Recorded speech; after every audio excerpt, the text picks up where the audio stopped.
Hi, I'm Suhail Kapadia, CEO and co-founder of Grooming. Hi, I'm Anna Zaghi, Vice President and co-founder of Groomit. I'm Lars Risman, Chief of Operations.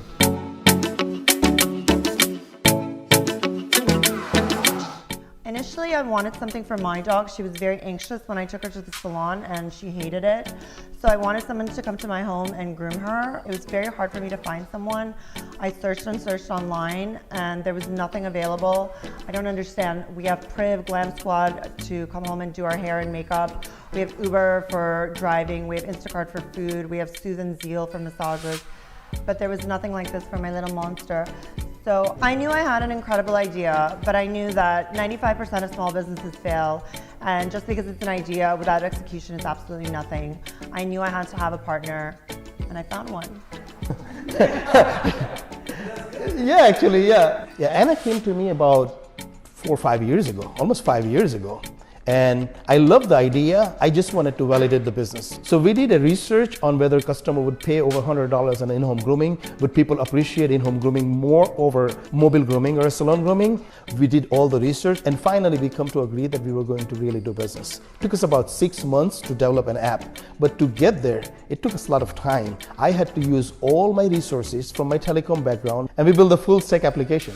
And 15,000 groomings later, $1.6 million generated revenue, 100 plus groomers onboarded and 25 employees in 6 countries. We built a great operation that is ready to expand into more cities. And this is where we need your help. So we're getting so many amazing reviews. We're so happy. People are always asking us, oh, when are you gonna come to our city? Everyone wants this. There's nothing like that yet. And we want to be the first ones. We are the first ones that started it. We want to expand, be the first ones to expand and conquer the world with in-home dog grooming. So over the last few years, we were able to balance the business model with supply and demand. We will also be able to fine tune on our service offering by providing a price point that works for every customer.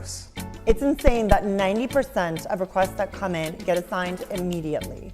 That is such an accomplishment on our end.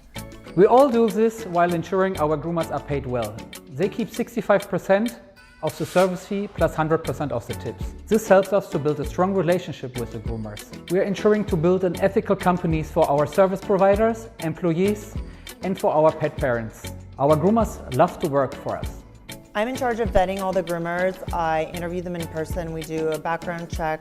We see how they are with people. They're going into people's houses. It's a bespoke service. They have to communicate well. They need to groom very well. We have a master groomer evaluating their groom. They need to clean up after themselves.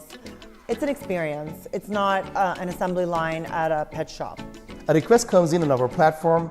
Once it's arrived, we look at the location of a request where it comes from and we look for the groomers that are available in that particular area. We send out a request to all of those groomers. Whoever are available, they'll be able to easily accept an appointment through an app.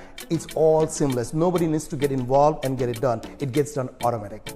Besides being incredibly convenient for people that they can book immediately, this business is about transparency, and a good business has to be transparent. You see what's going on at all times. You know what's happening to your dog. You say, oh, I want this haircut. You see it happening in front of you. If you don't like something, they change it in front of you. You know your dog is happy. The dog is less anxious.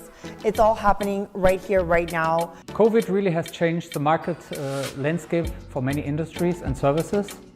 But we were able to grow by a great experience and convenience provided by our groomers. In 2020, we did thousands of bookings and it helped us to achieve break-even monthly operations. We see a great return of investment on our minimal budget on advertisement. The New York City market alone has over 1 million pets. In a whole country, there are about 70 million dogs and 80 million cats. In New York City alone, we have 50 plus groomer on board. We're not fully utilizing our capacity in New York yet. We believe that we have much more penetrations to go in New York. Our ideal cities are parking is very limited, when salon rent is very expensive for them to operate, and that's where we believe we wanted to go and target in-home groomings. We would like to expand in a northeast area initially, and then would want to go furthermore. We believe that Philadelphia, Boston will be the first priority for us. Miami and Atlanta would come in and play. And I think that after we would want to consider opening up Las Vegas, Washington, Seattle, and maybe in a Midwest Chicago, where the downtown areas are. We believe that those are going to be a great potential market for us. In 2021, we expect to do $2 million in revenue in New York City. And with the successful launch in these new markets, we expect to do $500,000 to $1 million on top of it. The pet industry is currently $9 billion. It's growing at a rate of over 5% every year. And it's an underserved market. There's so many opportunities right now, and we need to get on it as fast as possible. At Groomit, we started with grooming, but we believe there are many ways we can add more services into our businesses, such as telehealth, where customer can be able to communicate with our veterinarians. Invest in us. Let us expand and make the world a better place for our loved ones.